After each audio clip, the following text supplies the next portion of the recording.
Bismillahirrahmanirrahim. Assalamualaikum warahmatullahi wabarakatuh. Alhamdulillahirabbil alamin wassalatu wassalam ala asyrafil anbiya'i wal mursalin wa ala alihi wa sahbihi ajma'in. Rabbi shrah li sadri wa yassir li amri wahlul 'uqdatam min lisani yafqahu qawli. Subhanaka la ilma lana illa ma 'allamtana innaka antal alimul hakim wa la haula wa la quwwata illa billahil aliyil azim. Alhamdulillah, syukur kita kehadrat Allah Subhanahu wa taala kerana dengan inayah, taufik dan rahmat Allah Subhanahu Wa Taala masih lagi diberi kesempatan oleh Allah Subhanahu Wa Taala untuk kita meneruskan kehidupan kita di muka bumi Allah Subhanahu Wa Taala ini, dan dalam masa yang sama masih lagi berpeluang untuk kita melakukan ketaatan kepada perintah Allah Subhanahu Wa Taala. Tuan-tuan, anak-anak yang dirahmati Allah sekalian, hari ini kita telah berada di 29 Ramadan 1441 Hijrah. Bermakna hanya tinggal beberapa jam sahaja, kurang lebih 35 jam lagi daripada sekarang untuk kita keluar daripada Ramadan. Adapun Ramadan akan pergi meninggalkan kita. Ramadan sebagai tetamu yang datang ke rumah kita akan pergi meninggalkan kita dalam masa beberapa ketika sahaja. Tuan-tuan, anak-anak yang dirahmati Allah sekalian, sudah tentu perasaan kita gembira dengan kedatangan yang bakal kita sambut, kedatangan bulan Syawal atau disebut sebagai perayaan Hari Raya Aidilfitri. Dan dalam masa yang sama, kita harus berasa sedih dan sayu kerana Ramadan akan pergi meninggalkan kita. Syawal tidak akan datang kecuali dengan sebab perginya Ramadan. Lalu bagaimana sikap kita, bagaimana perasaan kita terhadap tetamu yang datang ini? Adakah kita masih melayani Ramadan ini dengan layanan yang first class, yang terbaik, ataupun kita sudah melayaninya ala kadar saja sebab kita teruja untuk kita menyambut kedatangan Syawal ataupun Hari Raya Aidilfitri. Kita sebagai umat akhir zaman ini sudah berlalu tempoh yang lama kita ditinggalkan oleh baginda Nabi sallallahu alaihi wasallam. Namun apa yang ditinggalkan oleh Nabi sallallahu alaihi wasallam ialah merupakan hadis Nabi, sunnah Nabi sallallahu alaihi wasallam sebagai panduan kita, sebagai jalan untuk kita meneruskan cara hidup kita dalam kita beragama Islam ini. Suka saya membacakan satu hadis an Jabir radhiyallahu anhu qala Rasulullah sallallahu alaihi wasallam, idza kana akhiru lailatin min Ramadan bakatis samawati wal ard wal malaikah musibatan li ummati sayyidina Muhammadin sallallahu alaihi wasallam. Qila ayyu musibah? Qala Rasulullah sallallahu alaihi wasallam, hiya dhahaba Ramadan li'anna ad-da'awati fihi mustajabah wastadaqatan maqbulah atau kama qala. Maksud hadis ini, bila mana beradanya di akhir malam daripada bulan Ramadan, bakatis samawati wal ard wal malaikah, maka menangislah langit dan bumi dan para malaikat lantaran musibah, satu musibah bagi umat Nabi Muhammad sallallahu alaihi wasallam. Lalu ditanya, apakah musibah itu wahai Rasulullah? Rasulullah menyatakan musibah itu kerana perginya Ramadan yang padanya segala doa-doa diterima. Segala doa-doa dimustajabkan dan padanya segala sedekah diterima.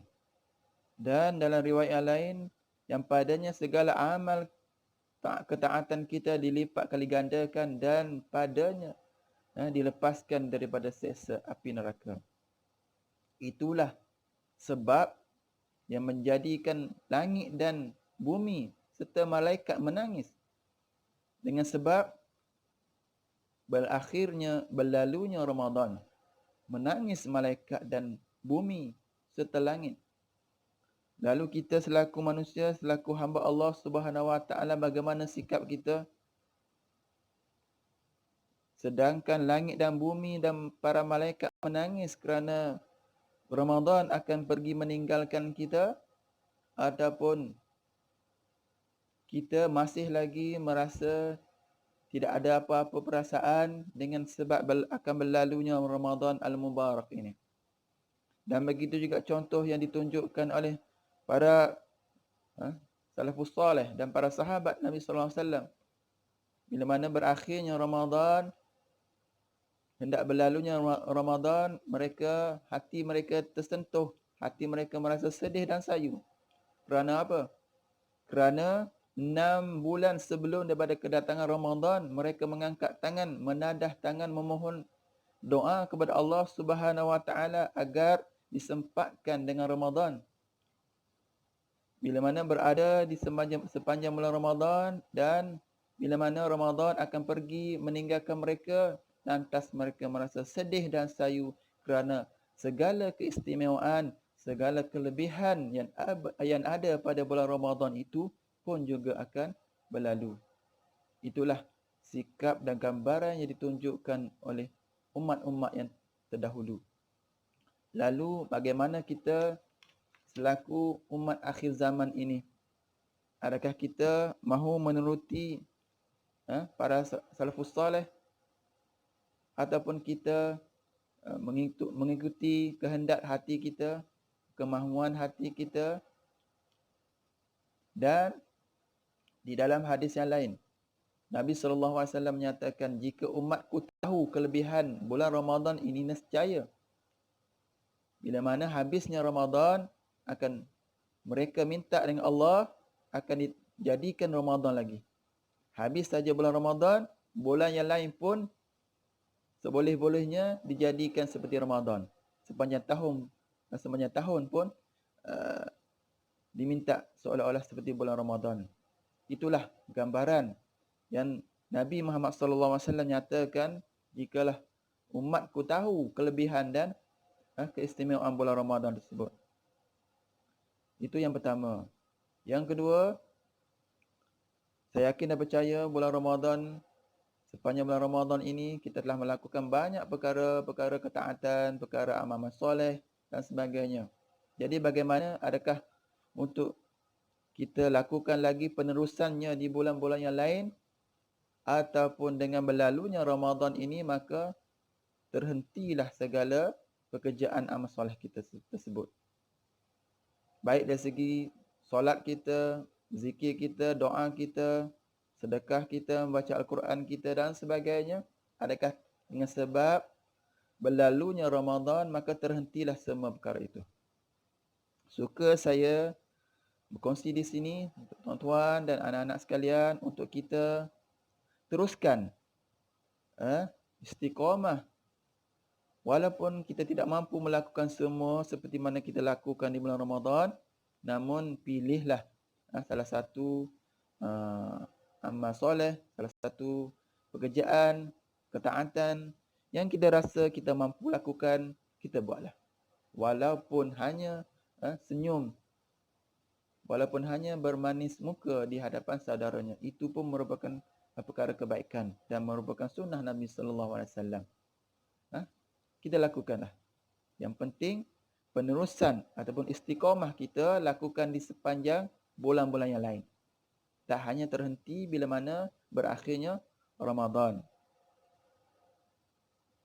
Sebagaimana sabda Nabi sallallahu alaihi wasallam, lakukanlah amalan sesuatu dengan kesanggupan kita, kerana Allah tidak pernah bosan sehingga engkau bosan.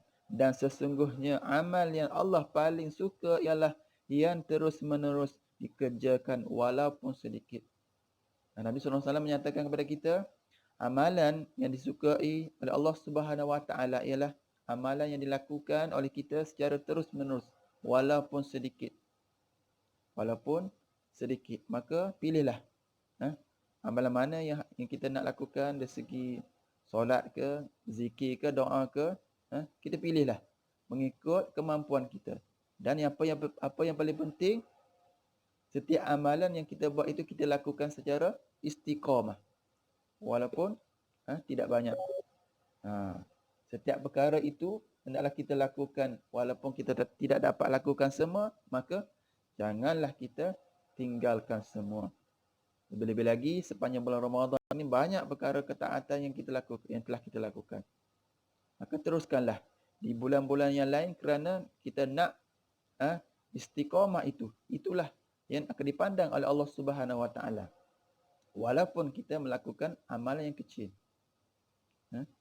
Seperti contoh, sepanjang kata PKP ini, yang mana kita tidak dapat pergi ke masjid, tidak dapat bersedekah, tabung masjid, tidak dapat berjemaah di masjid. Namun, bagi mereka yang melazimi, yang membuat perkara tersebut sebelum musim PKP ini, mudah-mudahan dengan limpah rahmat Allah Subhanahu Wa Taala, dengan sifat Allah Subhanahu Wa Taala yang Maha Adil, yang Maha Pemurah lagi Maha Penyayang, walaupun di musim sekarang ini mereka tak dapat pergi ke masjid, tak dapat pergi berjemaah dan sebagainya, namun dikira seolah-olah pahala mereka pun sama seperti yang sebelum daripada ni.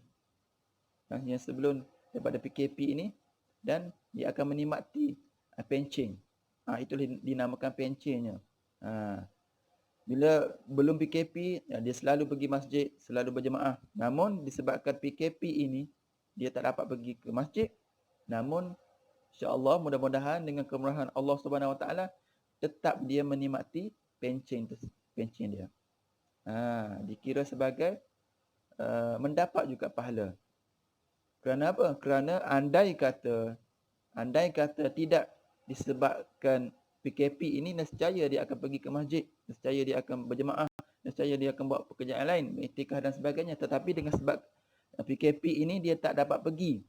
Tetapi kalaulah andai kata tak ada PKP, dia akan pergi. Maka di situlah pencen ia berjalan. Mudah-mudahan dengan kemurahan Allah Subhanahu Wa Taala, Allah akan menilai kita. Allah yang Maha lebih mengetahui di dalam hati-hati kita. Itulah kelebihan kita sebagai umat Nabi Muhammad sallallahu alaihi wasallam ini. Dengan penting kita lakukan dengan istiqamah. Andai kata kita telah melakukan dengan istiqamah dan kita satu masa kita ditimpa musibah, sakit dan sebagainya, namun insya-Allah dengan kemurahan Allah Subhanahu Wa Taala kita akan menikmati skim pencen tersebut juga, insya-Allah. Itulah pentingnya istiqamah walaupun pada perkara yang kecil. Walaupun hanya sekadar senyum kepada saudaranya. Kalaulah pekerjaan yang besar lagi, maka lebih besar lagilah ganjarannya. Itu yang kedua. Yang ketiga, kerana apakah kita harus istiqamah? Kerana apa kita harus terus melakukan pekerjaan taat kepada Allah Subhanahu Wa Taala? Tak lain tak bukan hanyalah kita untuk kita takarrub atau untuk kita mendekatkan kepada Allah Subhanahu Wa Taala dengan amalan kita tersebut. Lebih-lebih lagi, amalan kita lakukan itu khusus kita lakukan kita untuk bertakarrub kepada Allah Subhanahu Wa Taala, sama ada zikir kita, doa kita, solat kita niatkan untuk takarrub kepada Allah Subhanahu Wa Taala. Itu yang paling penting. Bukan niat yang selain daripada itu. Niat kita hanya untuk redha Allah dan takarrub kita kepada Allah Subhanahu Wa Taala. Mudah-mudahan dengan setiap amal kebajikan, amal kebaikan, amal taat kita itu lebih mendekatkan kita kepada Allah Subhanahu Wa Taala. Tak kiralah amalan apa sekalipun. Bersedekah ke, baca Quran ke, berselawat ke, ataupun dan sebagainya. Terpulanglah. Dan kelebihan kita melakukan istiqamah itu, kita akan dapat pencen tadi. Mana saya telah sebut tadi. Dapat takarrub kepada Allah Subhanahu Taala dan kita akan dapat pencen insya-Allah, mudah-mudahan dengan kemurahan Allah Subhanahu Wa Taala. Dengan sebab kita lakukan benda itu secara istiqamah walaupun benda itu kecil. Yang penting istiqamah. Baik, bagaimana kita untuk mengekalkan istiqamah kita itu? Bila berada di bulan yang lain, habisnya Ramadan ini bagaimana kita untuk kekalkan istiqamah itu.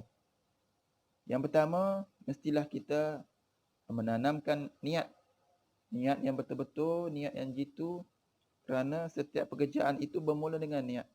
Innamal a'malu binniyat. Dan setiap pekerjaan itu bergantung kepada niatnya.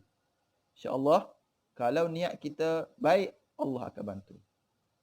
Niat kita betul, Allah akan lorongkan kita ke jalan yang betul. Itu yang pertama, niat. Yang kedua, yang paling penting juga ialah kita hendaklah pilih satu amalan itu yang merupakan keutamaan bagi kita. Bukan sahaja kita pilih amalan itu yang paling ringan, tapi kita harus juga melihat kepada keutamaannya. Contoh, kalau kita nak